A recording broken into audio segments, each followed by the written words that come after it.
रसोई बनाई, भोजन पकाया और पकाने के बाद 2 सुंदर थालियों में भोजन को लगा दिया। सामने बैठे हैं गुरु वशिष्ठ जी और दशरथ जी और देख रहे हैं कि हमारी बहू रानी बड़े प्रेम से 2 थाली में हमें प्रसाद ला रही हैं।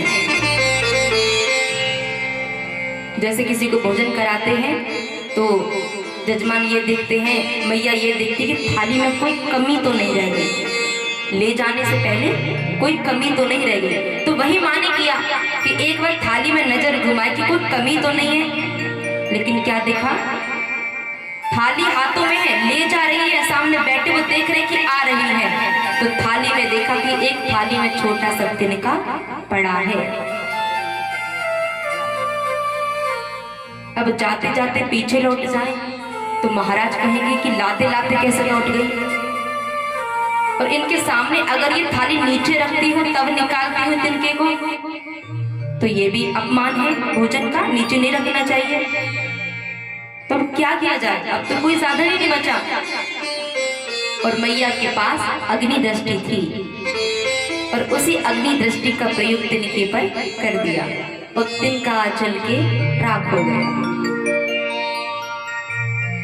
और उस तिनके ने श्राप दे दिया, मैया मेरा क्या कसूर था, मेरा क्या दोष था, अरे तुम चाहती तो मुझे निकाल सकती थी, लेकिन आपने नहीं निकाला और मेरा कोई महत्व भी तो नहीं समझा, इसलिए मुझे जला के राख कर दिया। लेकिन मैं तुम्हें श्राप देता हूँ, जिस तिनके का तुमने महत्व नहीं समझा वही तिनका एक ना एक दिन तुम्हारे काम अवश्य आएगा। और यही तिनका अशोक वाटिका में माँ जानकी के काम भी आया।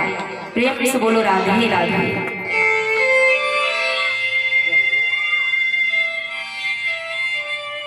इस सृष्टि में सभी उपयोगी वस्तुएं हैं, बिगाड़ने को नहीं, हमें ये वस्तुएं चलाती हैं, क्योंकि माया बुरी नहीं है, भोगने वाला बुरा है।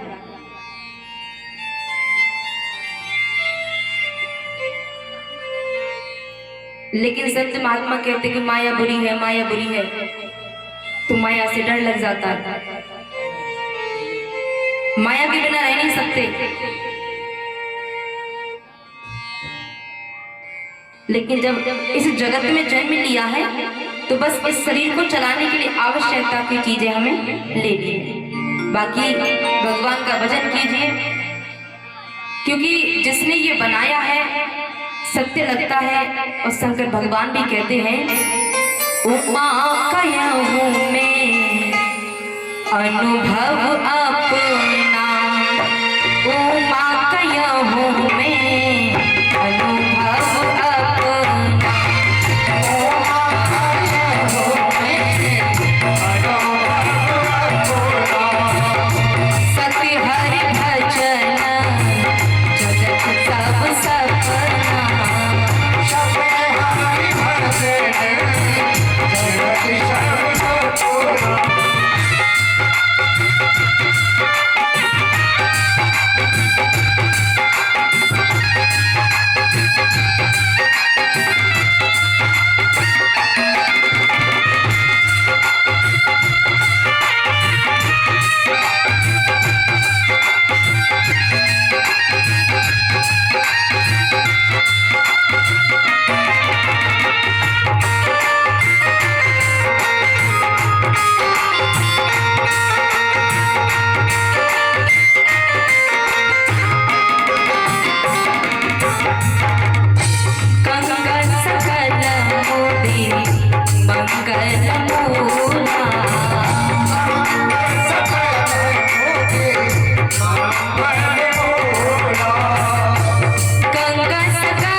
कहूँ मैं अनुभव अपना। शंकर भगवान स्वयं कह रहे हैं, हे उमा मेरा ये अनुभव है, सत्य हरि भजन, केवल सत्य हरि का भजन है और जगत सब सपना। सपना कैसे कह दिया? जैसे हम सो जाते हैं और रात को आप क्या हुआ कि आप सपने में जंगल में चले गए और जंगल में आपको शेर आ गया सामने और शेर आपको खाने को दौड़ा और आप हड़बड़ा के और उठ गए।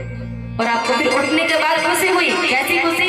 अभी तो मेरे सामने शेर था और मुझे खाने वाला था, वो तो ठीक है, मेरी नींद जाग गई। अब वो झूठा था तो चेहरे पे मुस्कान आ गई कि ये सच नहीं था, ये तो झूठ था, लेकिन मैं तो सुरक्षित हूँ, मैं अपने घर में हूँ, मैं कोई जंगल में नहीं हूँ। उसी प्रकार से ये संसार में अभी हम सोए हुए हैं और ये सपना देख रहे हैं। सत्य हरि भजन, इसमें जो हरि का भजन है वही केवल सत्य है, बाकी सब हम सपने की तरह ही घूम रहे हैं, उसका कोई भी मतलब नहीं है। या तो हर कर्म में राम को मिला दो, श्याम को मिला दो, तब आपका वो कर्म एक कर्म माने जाएगा। बाकी तो आप यहाँ कहते हैं ना कि जब एक फुलवाड़ी, एक बगीचा होता है, उस बगीचे में जब थोड़ा कूड़ा घास तिनका उग आता है तो माली सफाई भी कर देता है। तो भगवान कहते हैं कि कोई तो गलती से शायद जन्म ले लिया तो बस उसकी सफाई में लगे रहते हैं भगवान। तो भाई भगवान के हमें क्या बनना है? दो प्रकार के कुत्ते होते हैं, एक पालतू एक फालतू। भाई पालतू का तो बड़ा ध्यान रखना पड़ता है, और वो क्या खाएगा? जो उसका मालिक उसे देगा। और फालतू कोई पूछता नहीं है, गली में जा रहा होगा तो दो चार डंडे साइड वाले भी मार देंगे क्योंकि वो फालतू है। अगर पालतू को आपने कुछ कहा तो मालिक तुरंत निकल के आ जाएगा, ये मेरा पालतू है, तूने मेरे कुत्ते को कैसे बोला? तो बस भगवान के फालतू बन जाइए, फालतू मत बनिए। और वही चिन्ह पहचान, गले में कंठी, मस्तक पे चंदन, हाथ से ताली, होठ से मुस्कान। और बिल्कुल सफलतम व्यक्ति कौन है इस जगत में? जिसके चेहरे पर मुस्कुराहट है। बाकी व्यक्ति आता तो है जगत में, रोता हुआ आता है और शायद रोक ही जाएगा। ऐसी करनी कर चलो, ऐसी करनी कर चलो, हम हंसे जग रोए। लेकिन जब अंतिम समय आता है तो अंतिम समय पे कुछ याद नहीं रहता, वही हमें पाप कर्म याद आते हैं, पाप याद आता है। उस समय पर ऐसी हमारी बुद्धि बन जाती है, सत्कर्म, अच्छे विचार, भगवान का नाम तो दूर दूर तक छूटा चला जाता है। क्यों? अभी आदत नहीं बनी। जीवन में अगर आदत बन जाए भगवान के नाम की तो लास्ट समय वही आएगा। कैसे बीमार पड़ जाए तो कौन याद आएगा? अपना कोई साथी, सगा संबंधी, वो आएगा, हमें दवा दिलवाएगा। घर के ही सदस्य याद आते हैं लेकिन भगवान का नाम नहीं आता।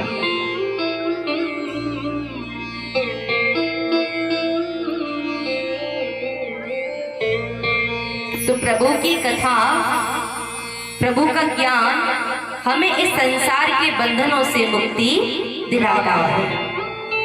ऐसा प्रभु का ज्ञान है, ऐसा इनका ये धर्म है। इस ग्रंथ में यही बताया है कि हम ज्ञान को पाकर के सब बंधनों से मुक्त हो जाता है। और वो ज्ञान कैसा, कैसा ज्ञान? जैसे भूख अब लगी है और कल कोई भोजन परोस के दे, प्यास अब लगी है, कल कोई पानी पिलाए, क्या वो पीना, वो खाना, क्या वो ठीक है? नहीं है ना। इसीलिए ज्ञान अब मिला है तो तत्काल शांति भी मिलनी चाहिए, ऐसा ज्ञान है। तो ऐसे ज्ञान का कोई फायदा नहीं है कि प्यास अभी है और कोई 2-3 दिन बाद पानी पिला रहा है, तो तृप्ति कैसे होगी?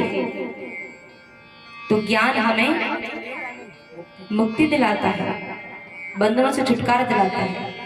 एक छोटा सा उदाहरण है।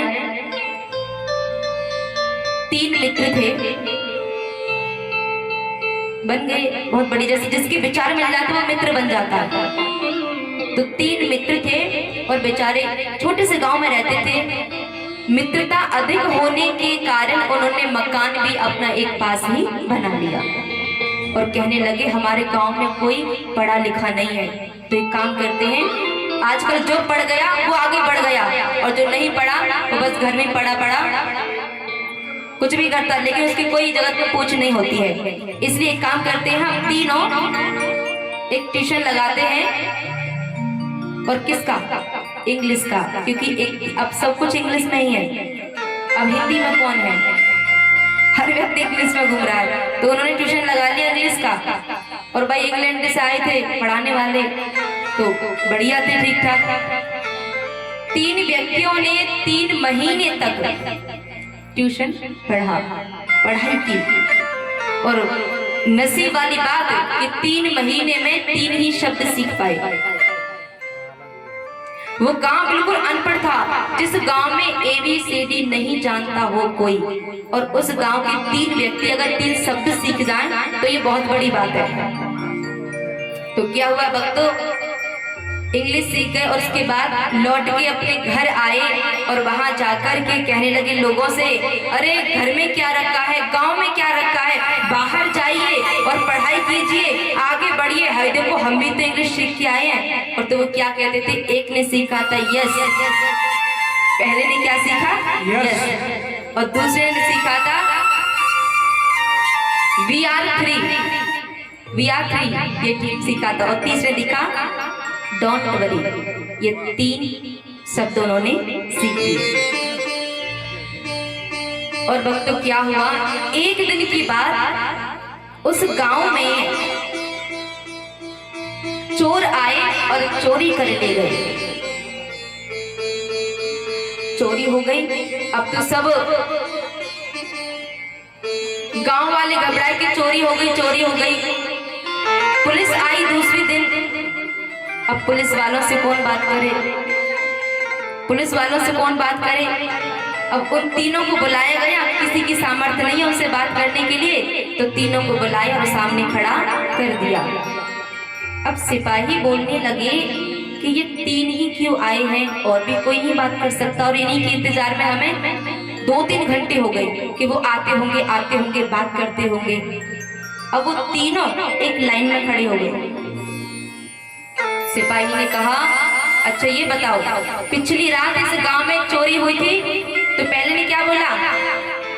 क्या सीखा उसने? पहले ने बोला यस, हाँ चोरी हुई थी। तो भाई उसका तो ज्ञान काम कर गया। सिपाही ने कहा ठीक है, साइड हो जाइए। अब दूसरे का नंबर आया। अच्छा ये बताइए, पिछली रात चोरी हुई थी, तो चोर करने वाले कितने थे? दूसरे ने बोला वी आर 3, हम ही 3 थे। अब सिपाही ने बोला चलो पकड़ लें तीनों को। अब तीसरा बोला डोंट वरी, कोई चिंता नहीं। अब तीनों को पकड़ के जेल में डाल दिया। बेचारों ने 3 महीना लगाया पढ़ाई करने में, और कैसा ज्ञान लिया? 3 ही शब्द। और खासियत ये थी, जो पहले को आता वो दूसरे को नहीं, जो दूसरे को आता वो पहले को नहीं, एक ही लाइन सीख पाए, और ऐसा ज्ञान लिया कि जेल में डाल दिया। तो ऐसे ज्ञान का कोई फायदा नहीं। तो ज्ञान का क्या मतलब है? ज्ञान मिले कि तुरंत हमें शांति मिलती है। अब छोटा बच्चा नहीं जानता कि आग में अगर उंगली रख दी तो जल जाएगी, नहीं पता उसे, और रख देता है और जल जाता है। फिर माँ से समझाती है, बेटा उंगली नहीं देते, या हाथ नहीं लगाते, स्पर्श नहीं करते, तुम्हारे शरीर को तकलीफ हो गई, तो बच्चा मान जाएगा। और ये बच्चा जब बड़ा हो जाता है तो किसी को कहने की आवश्यकता नहीं, वो स्वयं जानता है। तो वक्त यहाँ वेद मेरा भेद है, मैं वेदों में ना है। वो परमात्मा आया है यशोदा के यहाँ।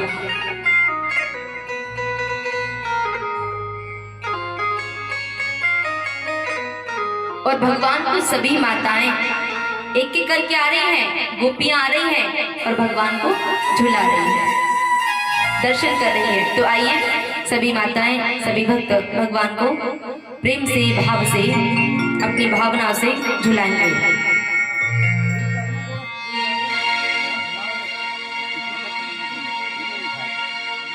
मेरो लाला झूले पालना, ओ मेरो लाला झूले पालना, मैं क्यों हाले छोटा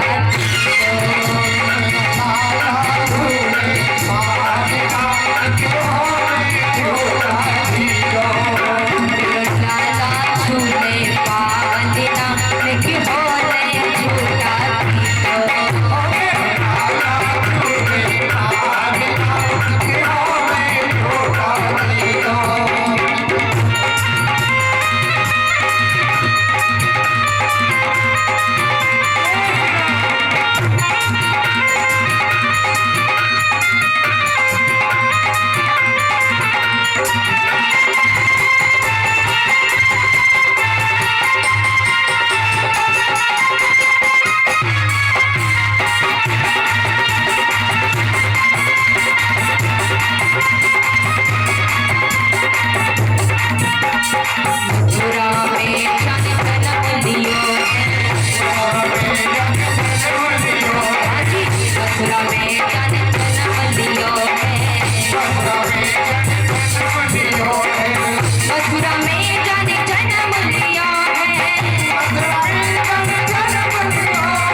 आशीर्वाद दे रही है सही माता है। आशीर्वाद चिरंजीव तेरो लालना, ऐसा कीजिएगा। नक होले छोटा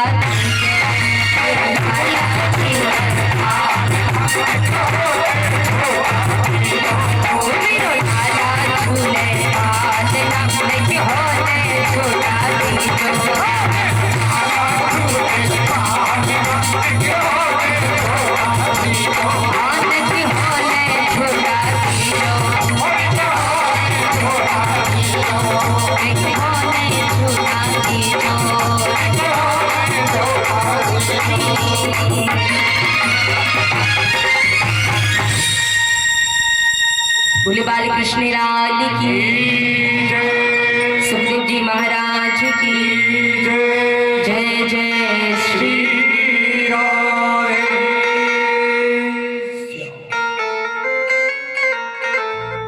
तो इस प्रकार से सभी माताएं, सभी गोपियां आ रही हैं, लाला को झुला रही है, निहार रही है। अब देती क्या है, अपने आप को समर्पित जो कर देती है। और भगवान सभी को दर्शन देके आनंद दिला रहे हैं।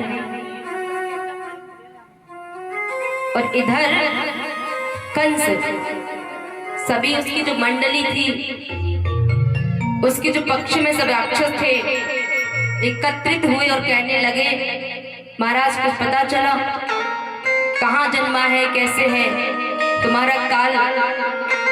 कंस ने कहा कुछ मालूम नहीं होता, तो पता करो। कंस ने कहा कैसे पता करें, कैसे ढूंढे कहाँ है?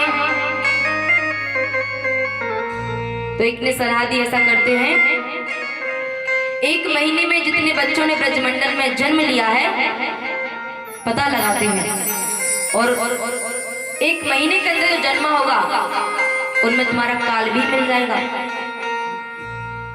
मार देंगे, सभी बच्चों को मार देंगे तो तुम्हारा काल भी खत्म हो जाएगा। बोले कैसे होगा? अब हर घर में तुम्हें जाने की तो कोई अनुमति नहीं देगा। राक्षसों को देखते दरवाजे जो बंद हो जाते हैं, कौन तुम्हें जाने देगा? पूतना बोली मैं जाऊंगा, मुझे जाने का अवसर प्राप्त होगा। कैसे जा पाओगे? गोपी बन के जाऊंगी। कि तुम तो कितनी कुरूप हो, तुम्हें कौन बुला लेगा? अरे तुम्हें नहीं पता, माया मेरी कला है, मैं माया से रूप बदल सकती हूँ। अभी तो कुरूप हूँ लेकिन अच्छा रूप भी मैं रख लेती हूँ, जैसे सुपर्णखा रख लेती थी। कितनी बुरी थी, काला पहाड़ और नाक कान जब कटे तो कैसी लग रही थी, मानो काले पहाड़ से किसी ने गेरू की धार छोड़ दी हो। इतनी बुरी थी, विकराल थी, रावण की बहन थी। और ये भी पूतना, रामायण की सुपर्णखा और भागवत की पूतना दोनों एक जैसी थी। और जो राक्षसियां होती हैं उनका रूप ही कुछ अलग होता है। वो सुपर्णखा भी कुरूप थी और ये भी कुरूप है। और बाद में भगवान के जब पास आती है तो सुंदर ही तो बन के आती है, वह भी सुंदर बन के आई थी। और भगवान को देखकर के ये राक्षसियां भी मोहित हो जाती हैं। उसके मन में क्या भाव आया कि मैं तुमसे विवाह करूं, तुम मेरे समान ही तो सुंदर हो। अपने आप को भगवान के सामने वो राक्षस भी कहते हैं मैं सुंदर हूँ। यानी ये कैसा भाव बनता है कि मैं सुंदर हूँ। और वो सुपर्णखा कह रही थी कि राम तुम सम पुरुष न मोह सम नारी, यह संजोग विधि रचा विचारी। विधाता ने बहुत सुंदर जोड़ी बना दी है। तुम्हारे समान ना तो कोई सुंदर पुरुष है, मेरे समान ना कोई सुंदर स्त्री है, इसलिए बड़ी सुंदर जोड़ी है, विवाह कर लीजिए। राम जी बोले नहीं, मैं विवाहित हूँ, मेरी सीता यानी मेरी धर्मपत्नी मेरे साथ बैठी है, लेकिन हाँ मेरा जो भाई है छोटा वो कुमार है।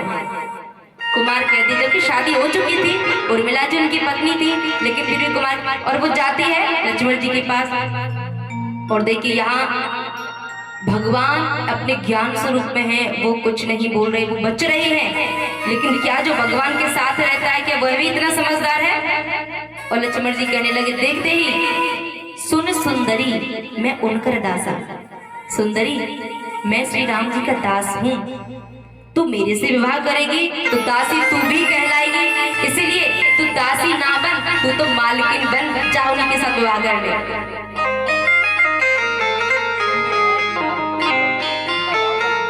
कितनी बुरी थी, कुरूप थी, लेकिन वैसे सुंदर थी, तो इसलिए लक्ष्मण जी ने सुंदर कह दिया। और उसको ये बात बड़ी प्यारी लगी, चलो कम से कम सुंदर तो बोला, एक दो बार चक्कर लगाओ तो मान जाएगा। चक्कर लगा रही है लक्ष्मण जी राम जी के पास, राम जी लक्ष्मण जी के पास, लक्ष्मण जी राम जी के पास। जब ऐसे चक्कर लगा रही है तो कहते हैं ना कि 2-3 बार में व्यक्ति का असली चेहरा सामने आ जाता है। सब सुंदरता धरी की धरी रह गई, अब जो पहले थी वो हो गई। यानी नाटक हम कितनी देर तक कर सकते हैं? अच्छा बनने का, बढ़िया बनने का। अभी कोई सामने वाला आया, कोई बड़े व्यक्ति आया, सम्मानित व्यक्ति आया, और उसके सामने बन ठन के ऐसे बैठ के हम भी बहुत बढ़िया हैं, तुमसे क्या हम कम पड़ रहे हैं?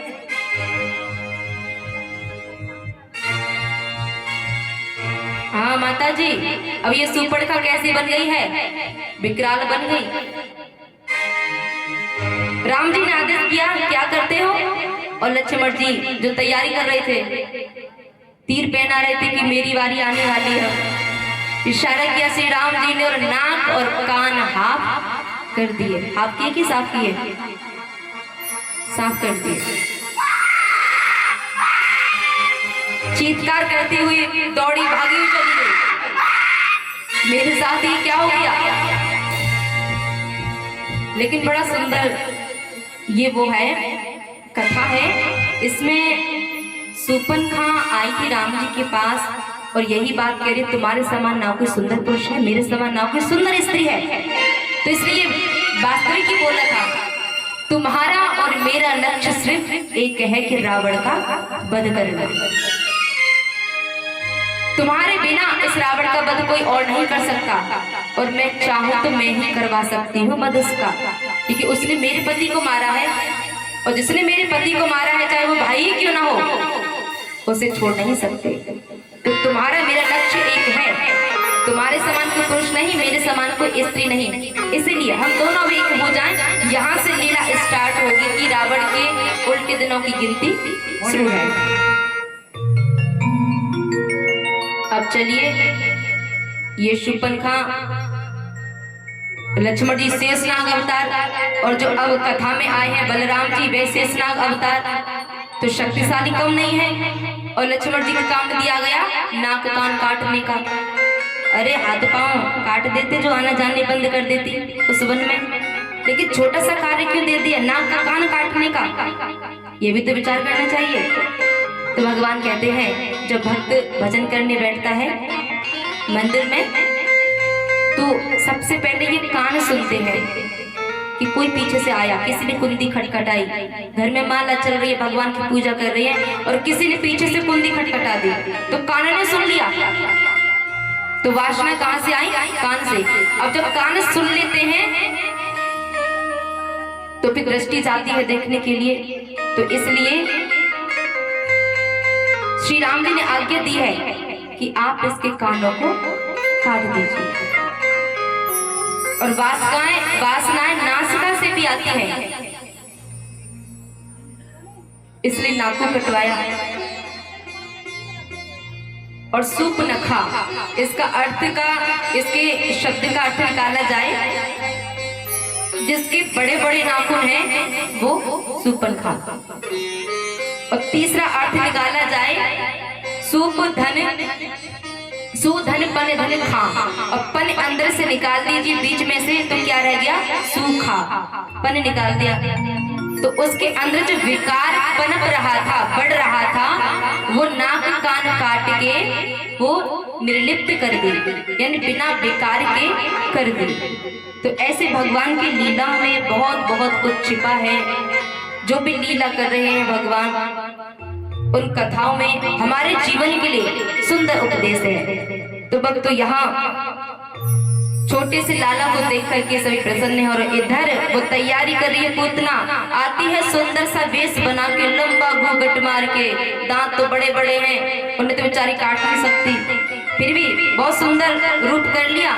और जैसे ही महलों में प्रवेश किया तो सारी गोपियां कहने लगी, अरे ये कौन की बहू आई है, इतनी बड़ी लंबी, अरे कोई होगी यशोदा मैया की सहेली होगी, सबको आने दो, सबका अधिकार है लाला पर, क्योंकि ये लाला कोई एक के कारण नहीं हुआ, ये सबकी तपस्याओं का फल है लाला, सबने बड़ी बड़ी पूजा की है, तो आने दो, ये भी आशीर्वाद देगी। और पूतना आई और जैसे ही पलना के पास आई है और कन्हैया ने उस पूतना को देखा तो देखते रहे, लेकिन झट से दोनों आंखों को बंद कर लिया।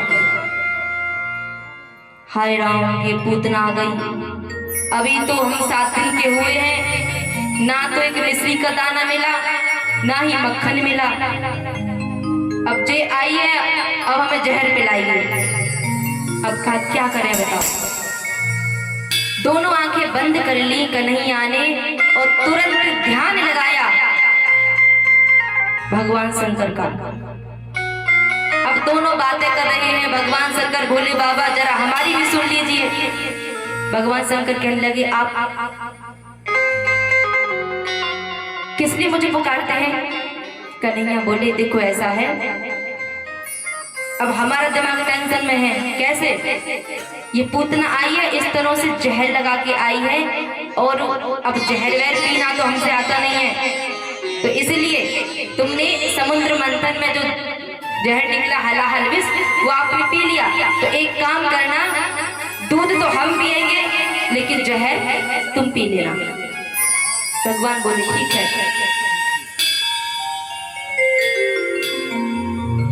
तो भक्तों, श्री कृष्ण भगवान ने शंकर भगवान के लिए अपने हृदय में बसा दिया। शंकर भगवान को कुछ अच्छा चढ़ाया ही नहीं जाता है, वही भांग धतूरा अला बला जो भी अपने प्रयोग का नहीं वो भगवान को चढ़ा दिया, और फिर भोले भंडार से मांगते, आप भगवान तुम मेरे भंडार भर दे। भगवान शंकर जी कहने लगे, बढ़िया बढ़िया मार्ग तो विष्णु भगवान को, कन्हैया लाल को, राम जी को चढ़ाया जाएगा, 56 भोग भी लगाए जाएंगे, लेकिन हमें तो वही जो किसी के काम का नहीं है वो हमारे काम का है। और भगवान शंकर क्या अपने शरीर में मलते हैं? विभूति भस्मी, वो वे किसकी? मृतक शरीर की। तो उनका तो कहना ही क्या है, और उनके बिना ना कोई विवाह संस्कार हो पाता, क्या हो जाए? नहीं हो पाएगा, उनके बिना नहीं हो पाता है। ये जगत की आत्मा है। शंकर भगवान ने भी विवाह किया, तो उस विवाह के बाद में क्या उन्होंने अपने जीवन में किया? पार्वती जी आई, उससे पहले सती थी, सती के साथ रहे, सती के साथ रह के एक बार परेशान भी हो गए। क्यों? क्योंकि जब पत्नी बात को नहीं मानते ना पति की, तो पति परेशान हो जाता है। लेकिन ये दुआ भी नहीं की कि अब तुम चली जाओ छोड़ के। ऐसे होता है ना, कई पति परेशान हो जाता है कि भाई अब तो ये बात को मान नहीं रही, अब जहाँ चाहे वहां चली जाए। लेकिन शंकर भगवान फिर भी अपनी पत्नी को हर बार समझा रहे हैं, देवी जी मान जाइए, पिता के घर मत जाओ, वहाँ अपमान होगा, और जहाँ पहले से अपमान हो गया हो वहाँ अब दोबारा जाओ तो वहाँ आपका सम्मान नहीं होगा। लेकिन पत्नी फिर भी न मानी। भगवान कहते हैं अपनी लीला के माध्यम से, ये तो कलयुग का व्यक्ति है। जब सतयुग में शंकर भगवान ही अपनी पत्नी को नहीं समझा पाए, तो आज का बेचारा पति कैसे समझा पाएगा? तो नारी हट, बाल हट, राज हट और योगी हट, ये हट भी बहुत बुरी होती है। जो राजा ने ठान लिया ना कि बस अब ये होना है तो वही होगा, तो यही हमारी जो सती जी थी उन्होंने बताया कि चाहे कुछ भी हो जाए पर पति की बात को मानना चाहिए।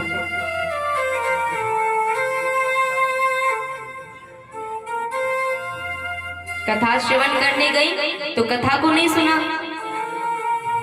कभी कभी पतिदेव ऐसा मौका ले आते हैं कि चलो कथा सुनाते हैं, लेकिन पत्नियां आ तो जाती हैं लेकिन कथा ना सुनती हैं।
बोली बांके बिहारी लाल की जय।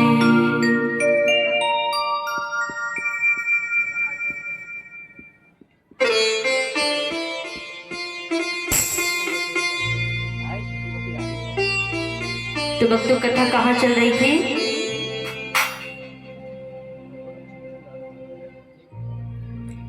कि कन्हैया शंकर भगवान से कह रहे हैं अब जहर हम नहीं पी सकते। भगवान ने बोला कोई बात नहीं, मैं हमेशा तुम्हारा ध्यान रखता हूँ और आप भी मेरा ध्यान रखते हैं, तो बस अब लीला में आनंद आएगा।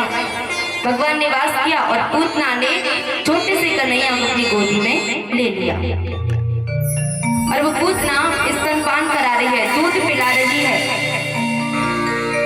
भगवान ने दूध पीना स्टार्ट किया।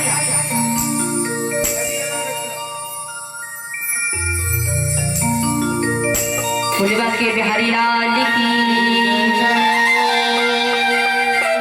तो हमारे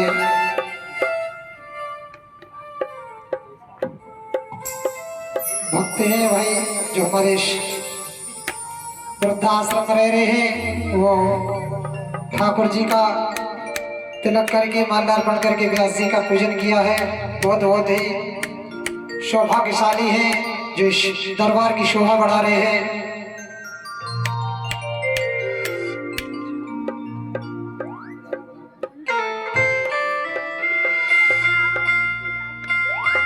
भगवान श्री कृष्ण दूध पान कर रहे हैं और दूध को पीते पीते अब उन्होंने पूतना के प्राणों का खिंचाव किया और वो जब कंठ अवरुद्ध हो जाता है, सांसें रुक रही हैं। अब पूतना कहने लगी कि कन्हैया अरे छोड़, तू क्या कर रहा है? मुझे दर्द हो रहा है, मेरी सांसें नहीं आ रही।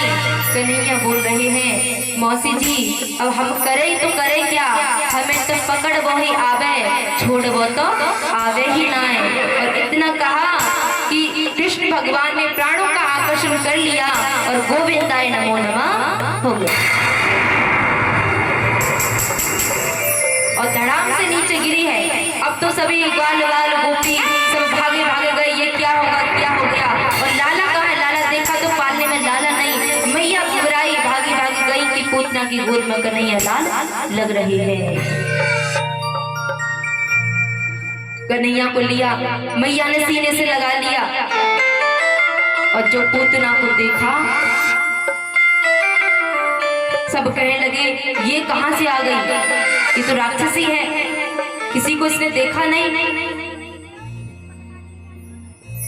सब बोले ना जाने कहां से आ गई, पर अब करे क्या? अब क्या करोगे तो जल्दी संस्कार कर दिया जाए। अब उसका संस्कार किया भक्त, तो उसके शरीर से सुगंधी निकल रही थी और लोग कहने लगे थी तो राक्षसी, सुगंधी क्यों निकल रही? संत कहते हैं राक्षसी थी लेकिन इसने स्पर्श किया भगवान का, भगवान को उठाया है। और जिसको भगवान का स्पर्श हो जाए तो उसका राक्षसी शरीर से भी सुगंधी निकलती है। ये तो भगवान की ही तो महिमा है। और जो गति मैया यशोदा को मिलने वाली थी वह गति आज पहले पूतना ने पा ली।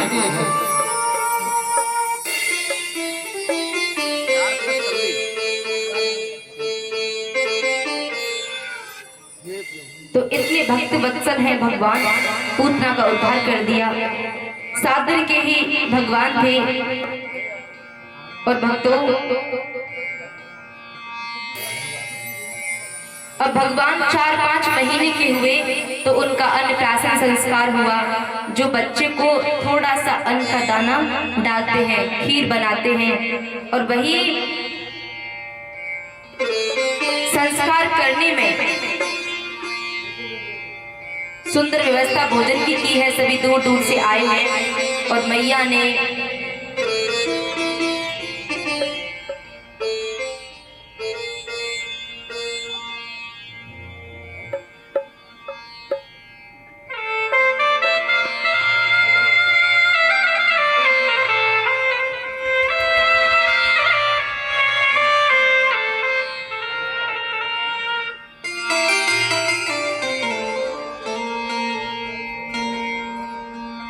तो भक्तों आप सभी के समक्ष सामने भगवान के दास सभी मंच भाई बंधुओं का, व्यासपीठ का, श्री ठाकुर जी का और साथ ही साथ जजमान धर्मपत्नी सहित सभी का सम्मान कर रहे हैं। तो एक भाव जब बनता है तो बस अपने ही स्वयं स्वतः ही हम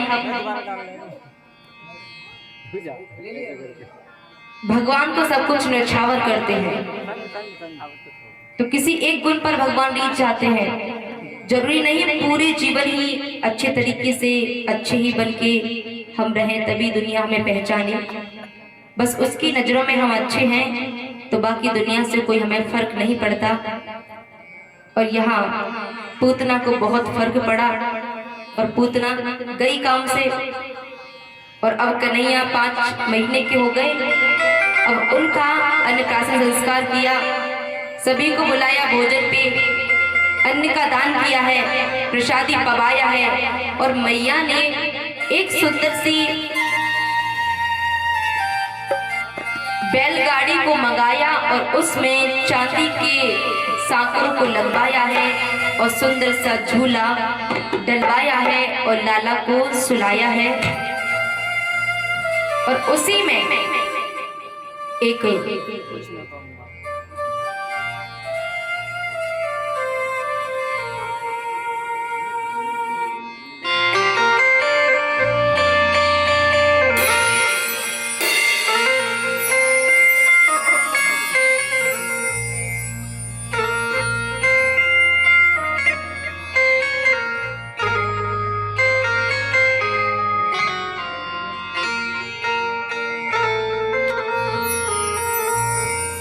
कथा सुनाए।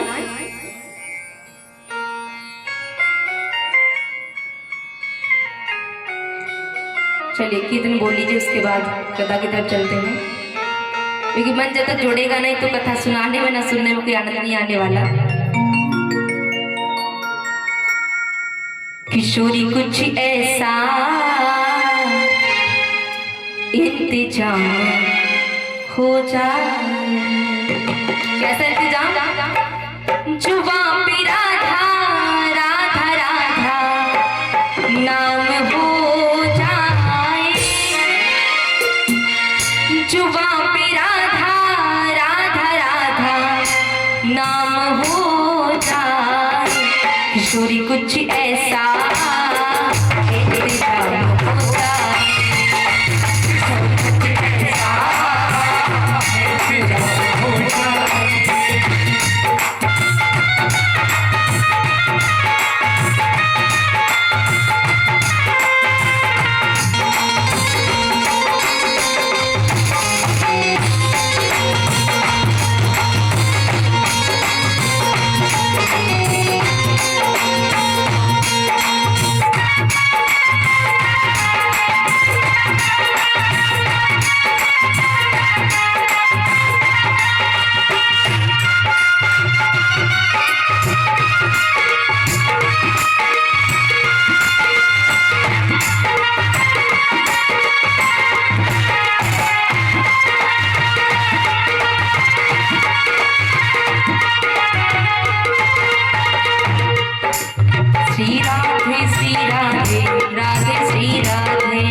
यहाँ मैया ने सुंदर सा झूला है, पालना है, उसमें लिटा दिया है।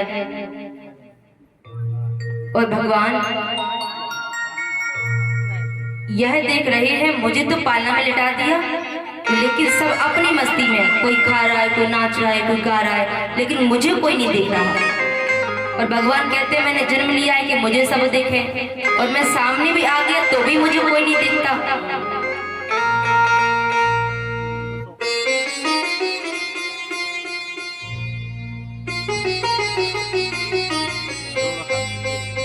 और भगवान छोटे से कन्हैया लाला वसुदेव को छोड़े नंद बाबा के यहाँ आए। संस्कार उनके जन्म से ही होते गए, जाति कर्म संस्कार, अन्नप्राशन संस्कार, यज्ञोपवीत संस्कार, नामकरण संस्कार, और आज के संस्कार केवल और केवल विवाह संस्कार। घर पे है तो लास्ट का संस्कार हो जाता है, अगर कहीं और जाकर सभी त्यागा तो वह भी संस्कार रह गया।